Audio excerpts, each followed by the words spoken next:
અત્યારે અમે છીએ જે વિમાન દુર્ઘટના થઈ, વિમાન જ્યાં પડ્યું તે અસરગ્રસ્ત વિસ્તારમાં. આ વિસ્તારની હાલત એટલી ભયંકર છે અત્યારે કે તમને જોઈને અંદાજો આવશે કે આ વિમાન પડ્યું ત્યારે જે બ્લાસ્ટ થયો હશે તે કેટલો ભયંકર હશે અને તેની ગરમી કેટલી ભયંકર હશે. આ એક નિર્દોષ પ્રાણીની બોડી જોઈને અંદાજો આવશે કે અંદર બેઠેલા માણસોની શું હાલત થઈ હશે. જે આ શ્વાન છે જે અવસ્થામાં હતું એ જ અવસ્થામાં આ ગરમીના કારણે ત્યાં જ ભસ્મ થઈ ગયું છે.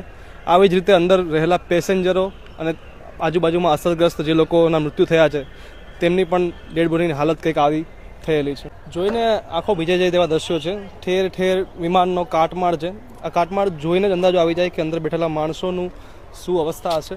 એ સિવાય અહીંયાથી મળતી માહિતી મુજબ જે સામે બિલ્ડિંગ છે આખો વિસ્તાર પ્રચંડ વિસ્ફોટના કારણે એટલો ગરમ થઈ ગયો છે.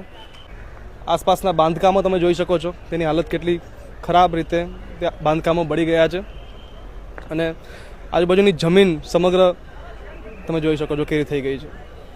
આ બિલ્ડિંગમાંથી અત્યાર સુધીમાં 15થી વધારે ડેડ બોડી નીકાળવામાં આવી છે અને આ ડેડ બોડી જેની કાઢવામાં આવી છે તે યાત્રીઓ નથી પરંતુ કેટલાક સ્ટાફ ક્વાર્ટરમાં રહેતા લોકો છે. આ તમે પાછળ જે જુઓ છો વિમાનનો પાછળનો હિસ્સો છે તે જે કેન્ટીન એરિયા હતો વિદ્યાર્થીઓનો ત્યાં આગળ પડેલ છે. કેન્ટીન એરિયામાં રહેલા બધા તમામ વિદ્યાર્થીઓના મોત થયેલા છે. બિલ્ડિંગમાં વિમાન ક્રેશ થઈ ગયા બાદ વિમાનની જે ઇંધણની ટાંકીઓ હતી તેમાં પ્રચંડ વિસ્ફોટ થવાને કારણે આજે બે બિલ્ડિંગ દેખાય છે, ક્વાર્ટર્સ દેખાય છે. એ ક્વાર્ટર્સને ભારે માત્રામાં નુકસાન થયું છે.